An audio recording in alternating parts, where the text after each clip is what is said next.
For all of you who have been coming and allowing me to keep you informed as to the end time events, thank you very much for allowing me into your homes using this venue of information. Yesterday, I took the time out to give a video concerning the rebuilding of the Jewish Third Temple as prophesied by Jesus Christ. Now, what you're looking at right here is the video that I put up yesterday, and this video is at my site, and I didn't load it as a video until after midnight. You'll see the date here, October the 8th, but I was actually gathering the information on the 7th. Now, in part of that video, talking about how Israel's court just made a rule that it was legal for the Jews to be able to go up to the Temple Mount and pray. In a section of this video, I tell you what to expect now after the court made this ruling. And I want to play that one segment for you so that you hear what I said, because this morning when I woke up, the news that I was expecting to hear, I heard. So this is what I said in that video yesterday. Now, there was an article back in September the 29th, not that long ago, 2021, and it was talking about the violence on the Temple Mount. Look at the headline: Arab members of Bennett's government warn of violence after Jews visit Temple Mount. So you'll also see in that documentary video, I mentioned the violence, and it's all part of how we get to the point where that temple is going to be built. So now that the government of Israel has stepped in and allowed the Jews access to be able to pray, even though silently, expect that there would be more of this violence from the Arabs because they want to keep them off the Temple Mount. Now, on October the 8th, Israel 365 News came out with a report with the headline, "Watch, Palestinians call for violence in response to court ruling Jews can pray on Temple Mount."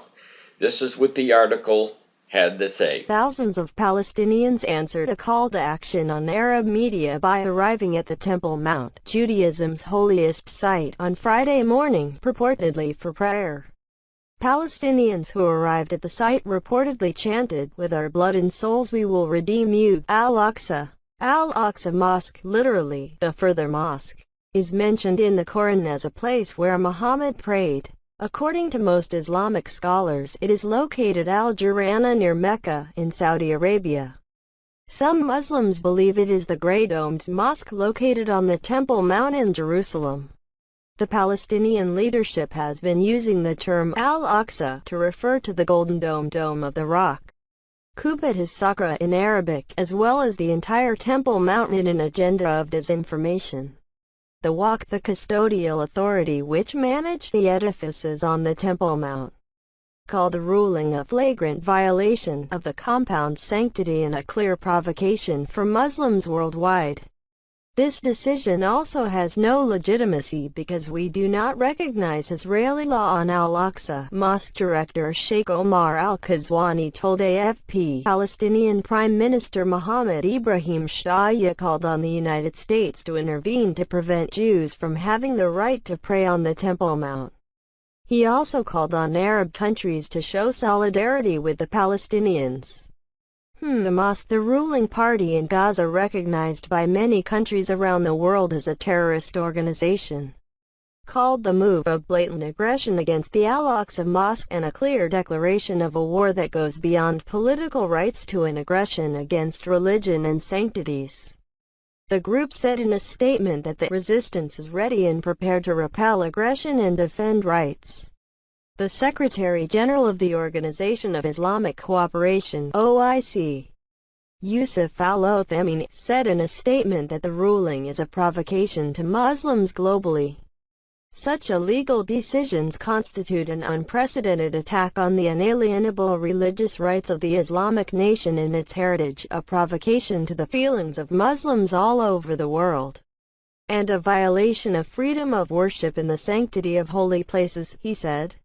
We warn against Israel's attempts to impose a new reality at the holy Al-Aqsa Mosque, Shahya said on Thursday.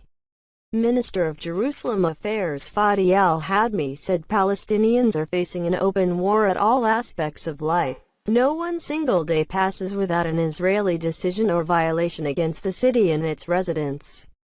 The last was a decision by an Israeli court to allow Jewish extremist groups to perform religious rituals inside Al-Aqsa Mosque complex, al-Hadmi said in a statement on Thursday. He described the court decision as a dangerous and unprecedented development as the Israeli police turns a blind eye on extremist Jews performing Jewish rituals while storming the Al-Aqsa Mosque complex, along with the increase in the numbers of Israeli settlers breaking into the mosque. Al-Hadmi called on Arab and Islamic countries to stand against Israeli assaults and violations against Jerusalem and Al-Aqsa Mosque. I3 North correspondent Josh Wander is overlooking the Temple Mount, monitoring developments. Tensions are high around the Temple Mount and security is heightened in and around the mount in an attempt to avoid any friction, Wander said. Court ruling on Wednesday lifted a police ban on Jewish to pray at their holiest site. The appeal to Jerusalem's magistrate court was brought by Rabbi Aryeh Libo. His daily Temple Mount attendance shows that this is a matter of principle and meaning for him, Judge Bilha Yahalom noted in her ruling. The appellant stood in the corner with a friend or two. There was no crowd around him. His prayer was quiet, whispered. The Israeli police appealed the ruling, arguing that Libo engaged in improper conduct in the public sphere. Journalist Arnon Siegel emphasized that despite Yahalom's sentiment, the simple truth is that Jewish prayer is prohibited on the Temple Mount. There's no change in policy, he wrote on Twitter, noting that on Thursday police had detained a Jewish man for silent prayer and accusing the state of trampling the rights of those prevented from praying. Siegel further told AFP that not only was Yahalom's ruling not a precedent, but it would more likely harm Jewish rights to pray at their holiest site. The harsh Palestinian reaction to the very weak ruling will deter the justice system in the state from even enabling quiet prayers, he said. So as you can see from this article, that the Palestinians, the Arabs, are extremely upset that the court ruled that it was time and legal to be able to go up to the Temple Mount and pray, even though that was a silent prayer. And of course, the Arabs, who do not want this to go down, they don't want those Jews to be able to go up to the Temple Mount and pray in faith to their God. And take a look at this, because this is what I was talking about, the violence.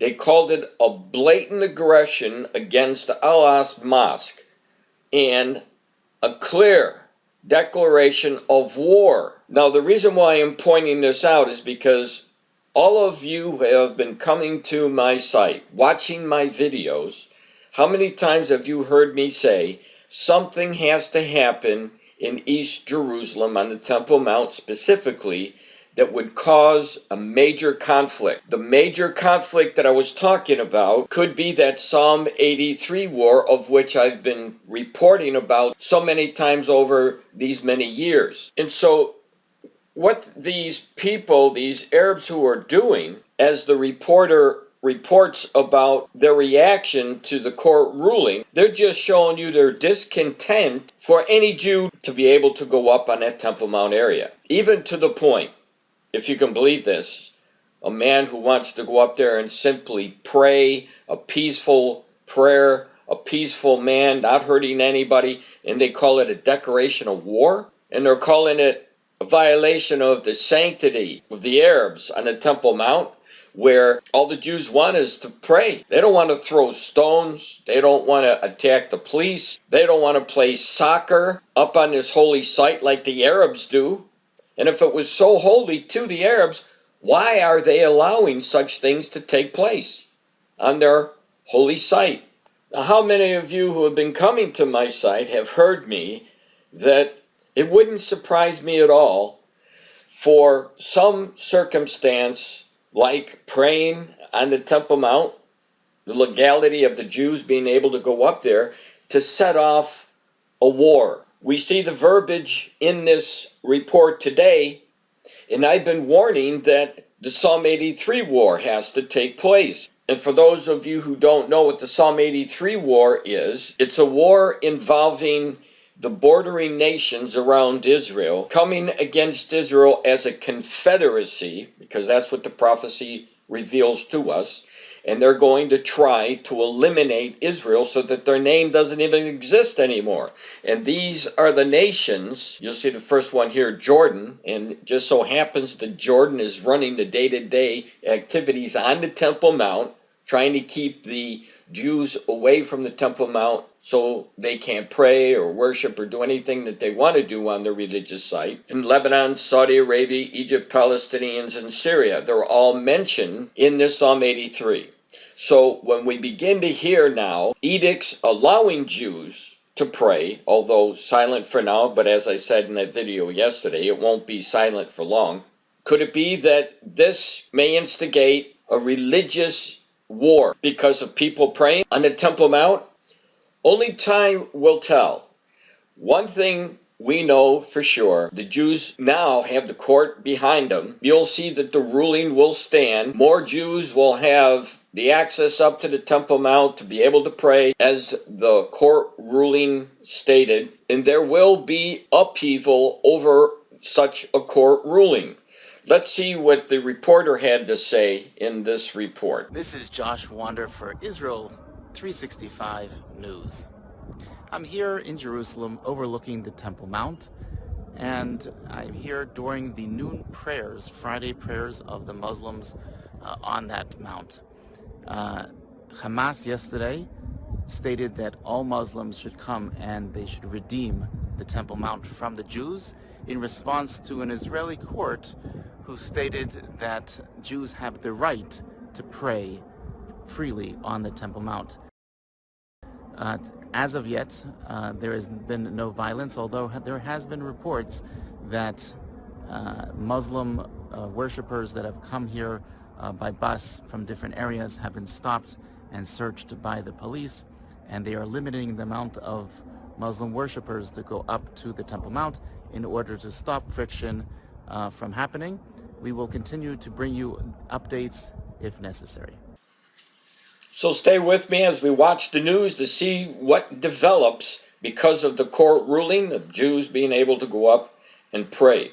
Now, in association with that, I want to give you 1 Thessalonians 5:3, where Paul talks about the call for peace and safety. He says, "For when they shall say peace and safety, then sudden destruction cometh upon them as travail upon a woman with child, and they shall not escape." Last year, you watched, or maybe you didn't watch, President Trump bring together Muslims for the first time in many, many years to form peace with Israel, which many people thought would never happen. But if you believe in the Bible, you would have been watching the news and expecting it to take place. Well, President Trump got this gathering of Arabs with Israel to form the Abraham Accords. And there's been new news now of another Arab nation coming on board with these Abraham Accords with Israel. The headline, Israel hints Oman is next to join Abraham Accords. And this is a big deal because if you think about it, world leaders for years have been calling peace and safety between the Arabs and Israel. And at a point now where a court ruling allowing Jews to go up and pray, even though silently for now, at the same time that Israel and the Arabs are calling for peace and safety, and we know the scripture says sudden destruction will come, is it possible that these things will join together for the Psalm 83 war? Only God knows. But we're supposed to be paying attention for the signs. Well, back in July 16th of 2021, I gave you an update about the UAE in the Abraham Accords and how they join with the prophecy of calling for peace and safety. Look at this short clip and remember what we just read in this report today.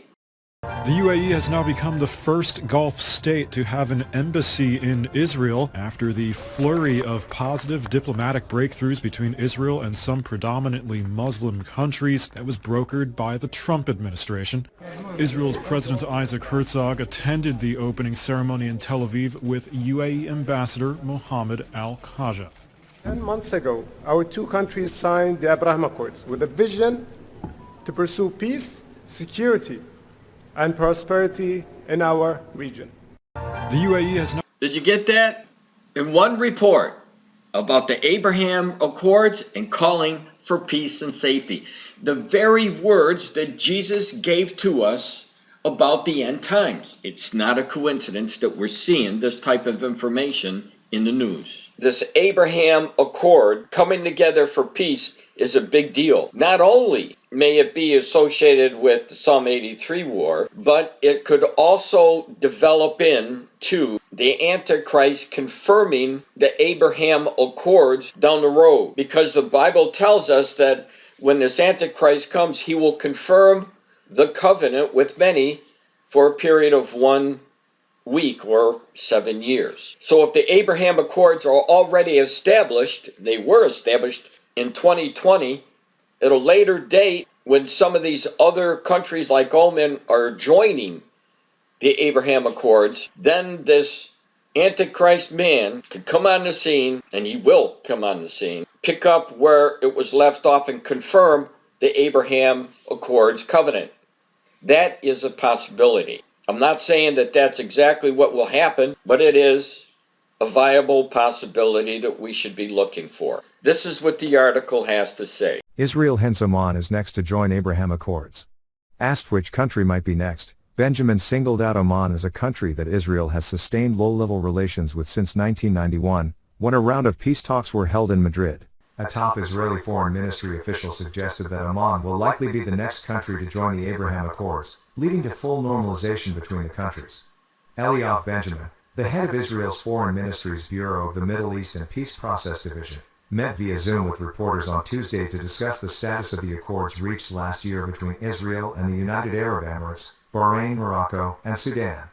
Asked which country might be next, Benjamin singled out Oman as a country that Israel has sustained low-level relations with since 1991, when a round of peace talks were held in Madrid. With Oman, we have ongoing cooperation and plans, Benjamin said, noting that it was one of a handful of Arab countries to allow Israel to establish an interests office after the 1993 Israel-Palestinian Oslo Agreement. Those offices shut down after the launch of the Second Intifada in 2000, during which Palestinians killed nearly 1,000 through suicide bombings and other attacks.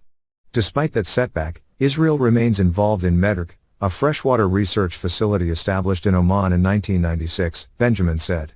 So we already have the relations with Oman, he said. He suggested that Oman might opt for full normalization sooner rather than later. Sustaining and expanding the Abraham Accords is a rare area of shared foreign policy between the Trump administration, which last year brokered the accords, and the Biden administration. I really hope that when we meet, if not before, his time next year we will be able to talk about our countries that have joined, Benjamin said. So we'll keep watching the news because we don't know what's going to happen next. But all we do know is the signs of the last days are popping up in the news faster and faster. And the reason for this is because we're in the midst of those birth pangs Jesus said would come. Now would be a good time for you to receive Christ as your Savior, like so many have already done, sealing their way to be able to go into heaven with the Lord when He calls His church home. This is Frank Demora. God bless.